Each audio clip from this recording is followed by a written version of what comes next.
BCB कहता है कि आईसीसी से हमारी बात चल रही है। उन्होंने पहले मीटिंग में तो चले थोड़ा सा कह दिया था कि आप हमें कॉजेस वगैरह बताएं, ऐसे नहीं है, लेकिन उन्होंने साथ ये भी कहा कि वो हमें अकोमोडेट कर रहे हैं। उन्होंने कहा कि आपकी पार्टिसिपेशन को हम गारंटी करेंगे, लेकिन साथ ही कुछ बातें ये भी कह रही हैं कि वो सिर्फ इंडिया आके खेलना होगा, अगर इंडिया नहीं खेलते तो फिर आयरलैंड या जिम्बाब्वे जैसी टीम को इन्वॉल्व कर लिया जाएगा, उनकी जगह रिप्लेस कर दिया जाएगा। आप दोनों का क्या स्टांस है? आएगी कोई और टीम या बांग्लादेश ही जाएगी श्रीलंका?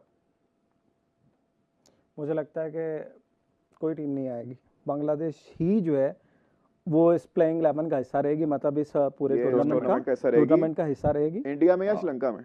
अब असल डिबेट तो ये है इंडिया में या श्रीलंका में, क्योंकि बेसिक इशू तो यही था ना, इंडिया जाना होता तो फिर तो इशू बनता ही ना था। बीसीबी के अंदर भी लोग हैं जो कहते हैं कि यार जो गवर्नमेंट वाली फ्रैक्शन है ना, वो कहती है कि हमने तो स्टैंड ही लेना है, हम नहीं जाएंगे इंडिया। फिर वहां पे वो वाले लोग भी हैं जो कहते हैं नहीं है, हमारे क्रिकेट को नुकसान देगा, आप बस एक दफा आप फुल प्रूफ सिक्योरिटी कर लें, अगर वो मिल जाती है चले जाएं।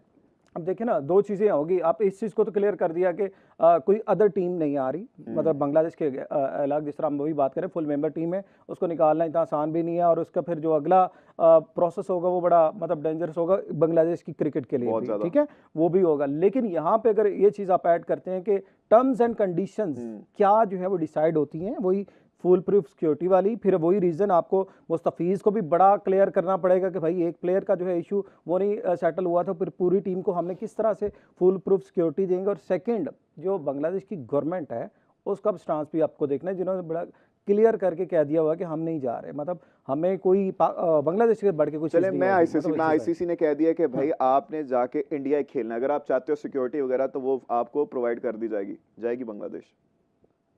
मैंने नहीं ख्याल, फिर भी जो उनके पास जो सबसे मेन रीजन है वो मुस्तफीज वाला है, ठीक है, सिक्योरिटी वाला तो इशू, वो ऑब्वियसली वो तो पॉलिटिक्स, वो तो एक बहाना है ना। तो बहाना सर, जो आपके इंडियंस हैं, आपके नहीं, खैर इंडिया वालों के इंडियंस हैं, मेरे भाई मैं बहुत प्यार करता हूं इनसे, मुझे देख रहे हैं लोग, किन थे ये भारतीय भाई लोग मेरे देख रहे हैं मुझे। चले उनकी बात कर लेते हैं।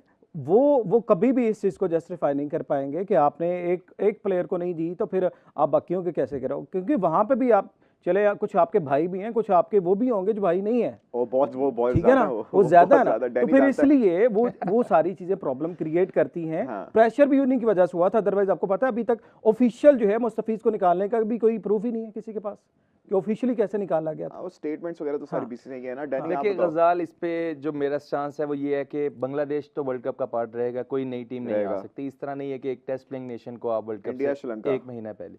अब देखिए श्रीलंका को हम ये समझ रहे हैं कि वो शायद पाकिस्तान की वजह से इस वर्ल्ड कप का होस्ट है। पहले तो ये चीज क्लियर करने की जरूरत है कि इंडिया और श्रीलंका में ही ये वर्ल्ड कप शेड्यूल था। अब श्रीलंका में एक ग्रुप ऐसा है पाकिस्तान और इंडिया का, वो भी श्रीलंका में है, पाकिस्तान के सारे मैचेस श्रीलंका में। फिर दूसरा ग्रुप है श्रीलंका, जाहिर बात है वो होस्ट है तो वो अपने मैचेस होम पे खेलेंगे। अब आप चाह रहे हैं कि तीसरी टीम बांग्लादेश की वजह से भी उनके मैचेस भी श्रीलंका में कर दिए जाएं, तो इंडिया को ये बहुत बड़ा लॉस हो जाएगा। इस तरह बिल्कुल होगा। 3 ग्रुप्स, 4 में से 3 ग्रुप्स के मैक्सिमम मैचेस अगर आप सुपर 8 से पहले वाले जो ग्रुप मैचेस हैं वो आप श्रीलंका में नहीं करवा सकते। उसके बाद आपके नॉकआउट और आपके सेमीज वगैरह भी उधर ही होंगे। अब देखिए, अब जो मेरे ख्याल से जो होने वाला है वो ये होगा कि कोलकाता में बांग्लादेश के 3 मैचेस हैं जो ग्रुप मैचेस हैं और एक है मुंबई में। तो जो कोलकाता वाले मैचेस है ना, उनका शायद जो वेन्यू है उसको चेंज किया जा सकता है। इंडिया और श्रीलंका वाली कोई वो नहीं होगी, क्योंकि श्रीलंका में 20 मैचेस हैं, वो 20 ही रहेंगे, इससे ज्यादा नहीं होंगे। 35 मैचेस जो हैं वो इंडिया में होने हैं। अब बांग्लादेश को शायद कोलकाता में ज्यादा इस टाइम खतरा होगा, कोई एक टाइम पे उनके लिए ना वो बहुत एक होम ग्राउंड की तरह होता था, बिकॉज ऑफ बंगाल और उनका बिल्कुल आना जाना। यस, उनके वहां पे वेस्ट बंगाल, यस 3 मैचेस वहां पे थे उनके, अभी भी शेड्यूल हैं। हो सकता है कि उनका वो वेन्यू चेंज किया जाए कुछ, लेकिन इंडिया में ही होंगे मैचेस और बांग्लादेश की टीम इंडिया में ही आके मैचेस खेलेगी। मुंबई तो चेंज हो सकता है क्योंकि कोलकाता तो फिर भी जरा उनका एक तरह से नहीं, यही बात है असल गजाल, अब जो है ना बांग्लादेश में ही ज्यादा शायद उनके लिए मुश्किलात हो जाएंगी, और बंगाल में भी उस टाइम पे इलेक्शंस हो रहे होंगे, तो हो सकता है, क्योंकि अभी हमने मेसी को भी देखा कि जो कोलकाता में जो हुआ था अभी मेसी के साथ भी, और अब इस तरह अगर बंगाली फैंस बहुत मेसी हो गया था सब। यस, बंगाली फैंस और इंडियन में जो बंगाल हैं उन दोनों के बीच में भी एक रिफ्ट है, अब पहले ऐसी नहीं रही। To summarise it, yes, India में ही मैचेस होंगे, बांग्लादेश इंडिया में मैचेस खेलेगा आके, शायद एक वेन्यू चेंज हो सकता है उनके लिए, जो कोलकाता में मैचेस है वो शायद। डैनी ने कह दिया है कि बांग्लादेश आएगा, इंडिया ही आएगा, इंडिया में जाके ही खेलेगा। आपका क्या टेक है, हाँ या ना?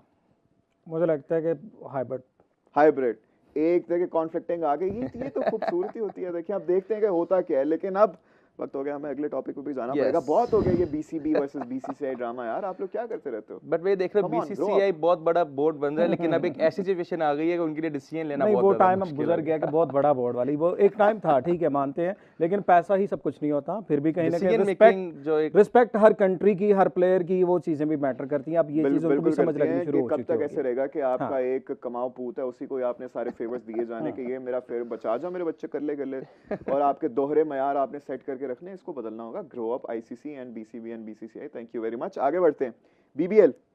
बीबीएल में जी पहले मैं बात करूंगा उस्मान ख्वाजा की। उस्मान ख्वाजा ने रिटायरमेंट ली टेस्ट से, एशेज में अपना आखिरी मैच खेला। उसके बाद वो आए जी ब्रिस्बेन हेट की तरफ से, उन्होंने बल्लेबाजी की और क्या खूबसूरत बल्लेबाजी की। ही स्कोर्ड 78 ऑफ 48 डिलीवरीज, 7 चौके और 3 छक्के, 162 का स्ट्राइक रेट, जिनको टेस्ट प्लेयर कहते हैं हम, आप उनका देखें। फिर आते हैं हमारे बॉब्जी द किंग, हमारे आते हैं रिजू भाई द डांसिंग लेजेंड।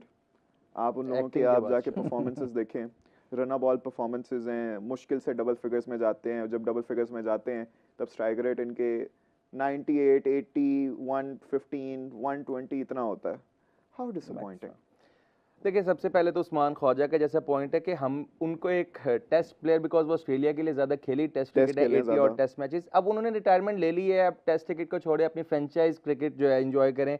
होप सके कि वो पीएसएल में भी रजिस्टर्ड होंगे, बिकॉज पहले भी वो इस्लामाबाद यूनाइटेड से पीएसएल में आएंगे। अब वो hope so, yes, Islamabad United से वो पहले भी खेल कोर्ट से आ जाए। बिल्कुल नहीं, मैं बता रहा हूँ पहले वो इस्लामाबाद से खेल चुके हैं। होप सो अभी तो और इस्लामाबाद के लिए वो 100 भी स्कोर कर चुके हैं अबू धाबी में। जो नए ओनर हैं, यस, उनका भी ऑस्ट्रेलिया से अच्छा खासा लेना देना बिल्कुल है। और अभी ये जो 2 नई टीम्स आई हैं उनके अभी हम देखेंगे, बिकॉज 3 प्लेयर्स जो उन्होंने प्री ड्राफ्ट साइन करने हैं, उसके अंदर भी 1 ओवरसीज और 2 लोकल प्लेयर्स होंगे, तो उसके अंदर भी हमें अच्छी साइनिंग मिलेंगी।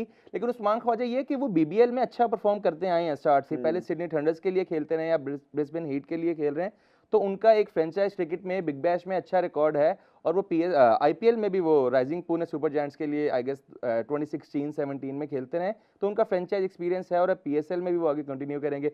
इन कंपैरिजन टू पाकिस्तानी प्लेयर्स, देखिए बिग बैश लीग में पाकिस्तानी बॉलर्स हमेशा अच्छा परफॉर्म करते रहे। एक्सेप्शन है हमारे पास शाहीन शाह अफरीदी की, जिनके 3-4 मैचेस जो उन्होंने खेले वो बहुत खराब। आप हसन अली को देखें, इन पिचेस जो पाकिस्तान की पिचेस है बहुत बेटर वो वहां पे परफॉर्म कर रहे हैं। आप हारिस रऊफ को देखें, क्या इन्हीं का नाम लेने लगा था मैं। हारिस रऊफ हाईएस्ट 50 विकेट्स उन्होंने ली हैं, फास्टेस्ट जो है बिग बैश हिस्ट्री में, अभी भी लीडिंग विकेट टेकर भी आ रहे हैं 30 मैचेस में। तो अब फास्ट बॉलर्स हमारे उन पिचेस पे अच्छा करते हैं।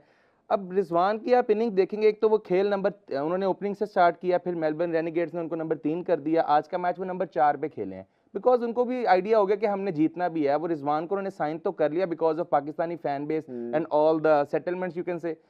फायदा तो मिला, देखिए उनको फैन बेस, उनकी लीग उठने का फायदा जरूर मिला है। फ्रेंचाइज लीग क्रिकेट जो होती है वो किस लिए होती है? इसी पे होती है। सिडनी सिक्सर्स ने ओपनली इस बात को एक्सेप्ट किया कि हमने बाबर आजम एक स्पेसिफिक वजह से उनको साइन किया, और वो चीज ने उनको बहुत ज्यादा फायदा दिखाया। राणा साहब परफॉर्मेंस देखेंगे तो चुप बैठे हुए मुझे जरा भी अच्छे नहीं लग रहे। आप मुझे एक बात मुझे आपने उसी से शुरू किया था, मुझे याद आ रहा था जब पाकिस्तान सुपर लीग का वो पार्ट बने थे, तो हमने एक बड़ी क्लोज नशिस्त हुई थी, कोई तकरीबन 1.5 घंटे की, उस्मान ख्वाजा की। उस वक्त भी बड़े एक्साइटेड थे, और मुझे लगता है ये उनके ऊपर जो प्रेशर था ना वो उतर गया। वो इस चीज के बाद वो निकल, और वो ऑस्ट्रेलिया की टीम के जो है ना, वो मुझे लगता है कहीं ना कहीं फखर जमान थे, क्योंकि ओपनिंग बल्लेबाज को अगर आप नंबर 2, 3, 4, 5, 6 तक भेजना शुरू कर देंगे ना, इट्स मीन कि आप उसको चाह रहे हैं वो खुद ही सी ऑफ कर दे, गुड बाय कर दे, ताकि वो जो चीज़ें ऑस्ट्रेलिया में चल रही थी उसको भी वो उसको आपको पता है लास्ट पेज ने जाते जाते इसको जो है अनाउंस भी कर दिया, जो प्रॉब्लम्स जो थे वो सारी चीज़ें उसको फेस करनी पड़ी हैं। तो उस्मान ख्वाजा की वही बात जो आप कर रहे हैं कि ऑस्ट्रेलियन प्लेयर ना सिर्फ उस्मान ख्वाजा बल्कि कुछ और भी जो हैं